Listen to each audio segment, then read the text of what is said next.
বিগত সরকার 2011 সালে আসার পরে 21শে জুলাই কমিটি করেছিল, 21শে জুলাই কমিশন, রিটায়ার্ড জাস্টিস সুশান্ত চ্যাটার্জির নেতৃত্বে।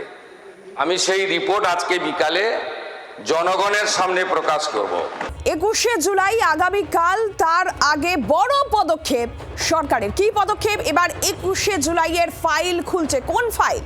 যে কমিশন গঠন হয়েছিল 21শে জুলাইয়ের তদন্তে তৃণমূল সরকারের আমলে, সেই কমিশনের ফাইল খুলছে। 21শে জুলাইয়ের বিকেলে কমিশনের রিপোর্টও প্রকাশ্যে আনা হবে। বিধানসভায় দাঁড়িয়ে বললেন মুখ্যমন্ত্রী শুভেন্দু অধিকারী, তৃণমূল আমলের সুশান্ত চট্টোপাধ্যায় কমিশনের রিপোর্ট আজ প্রকাশ্যে আনা হবে। বিধানসভা থেকে জানিয়ে দিলেন মুখ্যমন্ত্রী শুভেন্দু অধিকারী। আগামীকাল যেখানে 21শে জুলাই এবং 3 ভাগে 21শে জুলাই যখন রাজ্যে পালন হচ্ছে, একদিকে কালীঘাট তৃণমূল, ঋতব্রত তৃণমূল, অন্যদিকে কংগ্রেস পালন করছে, যদিও দিল্লিতে এনসিপি আলাদাভাবে করছে।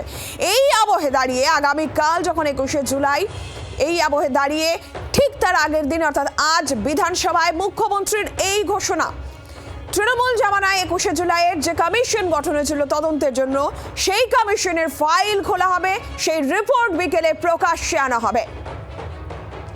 এই মুহূর্তে সরাসরি প্রবীর চক্রবর্তী প্রতিনিধি রয়েছেন আমাদের সঙ্গে। প্রবীর, আগামীকাল 21শে জুলাই, তার আগে 21শে জুলাইয়ের ফাইল খোলা, রিপোর্ট প্রকাশ্যে আনা নিয়ে মুখ্যমন্ত্রীর ঘোষণা কতটা তাৎপর্যপূর্ণ?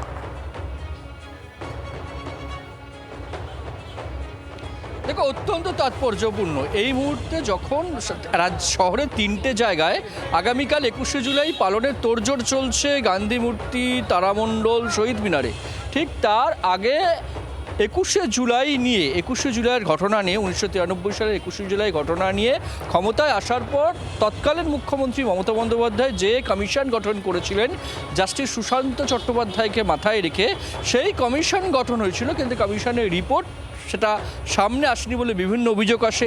কমিশনের সুপারিশ সেটা মানা হয়নি বলে বিভিন্ন অভিযোগ আসে। কমিশনের রিপোর্ট সংক্রান্ত অনেকেই অনেক কিছু জানেন না। সেই পুরো বিষয়টাকে সামনে রেখে যে কমিশন গঠন করা হয়েছিল, তার সুপারিশ কী ছিল, রিপোর্ট কী ছিল, এই বিভিন্ন বিষয়কে আজকে প্রকাশ্যে আনা হবে রাজ্য বিধানসভায়। এমনটাই ঘোষণা করেছেন বর্তমান মুখ্যমন্ত্রী শুভেন্দু অধিকারী। যে 21শে জুলাই নিয়ে তৎকালীন সরকার কি করেছে আপনারা সবাই জানতে পারবেন। আজকে বিকালে তিনি নিজেই বলেছেন, অধ্যক্ষের কাছ থেকে সময় চেয়েছেন, এবং সেই কমিশনের রিপোর্ট আজকে শুভেন্দু অধিকারী তিনি বিধানসভার অন্দরে সামনে নিয়ে আসবেন। স্বাভাবিকভাবে 21শে জুলাই নিয়ে যখন বিভক্ত তৃণমূল কংগ্রেসের নিজেদের মধ্যে দ্বন্দ্ব চলছে, কংগ্রেস প্রায় 15 বছর পর মহাজ্যোতি সদন ছেড়ে একদম প্রকাশ্য সমাবেশ করতে চলেছেন, শহীদ সমাবেশ, ঠিক সেই সময়ে দাঁড়িয়ে মমতা বন্দ্যোপাধ্যায়ের তৈরি করা কমিশনের রিপোর্ট আজকে বিধানসভায় আনাটা অত্যন্ত তাৎপর্যপূর্ণ বলেই মনে করছে রাজনৈতিক মহলে। নীলাঞ্জনা, ধন্যবাদ। প্রবীর, কি বলেছেন আজকে এই প্রসঙ্গে বিধানসভায় মুখ্যমন্ত্রী? শোনায়।